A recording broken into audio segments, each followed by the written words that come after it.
আসসালামু আলাইকুম সুপ্রিয় শিক্ষার্থীরা, আশা করি সবাই ভালো আছো। এই ভিডিওতে কথা বলবো গ্রুপ ভার্ব নিয়ে। চলো শুরু করি।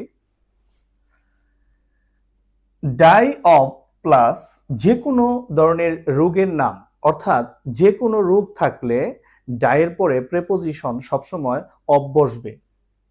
হি ডাইড ড্যাশ কোভিড-19, এখানে যে কোনো ধরনের রোগ থাকলে অর্থাৎ কোভিড-19 বা ফিভার, কলেরা, ডায়রিয়া, টাইফয়েড, যে কোনো ধরনের রোগের নাম থাকলে ডাইয়ের পরে সবসময় প্রেপোজিশন অফ বসবে।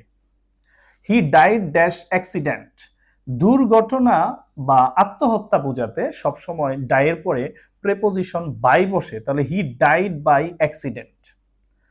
হি ডাইড ড্যাশ ওভারওয়ার্ক, অতিরিক্ত কোনো কারণ বোঝালে সবসময় ডাইয়ের পরে প্রেপোজিশন ফ্রম বসে।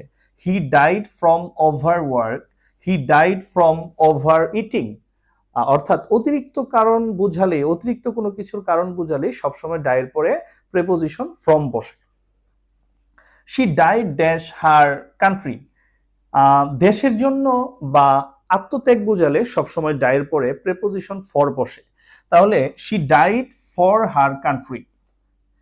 Cattle died dash in the village, die of মানে হচ্ছে রোগে মারা যাওয়া, আর ডাই অফ হচ্ছে একে একে মারা যাওয়া, তাহলে এখানে একে একে মারা যাওয়া বোঝাতে ডাইয়ের পরে প্রেপোজিশন অফ ইউজ হয়েছে, অর্থাৎ cattle died of in the village.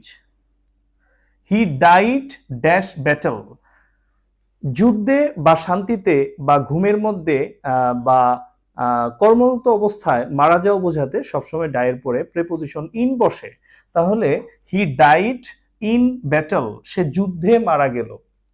আশা করি সবাই বুঝতে পেরেছ।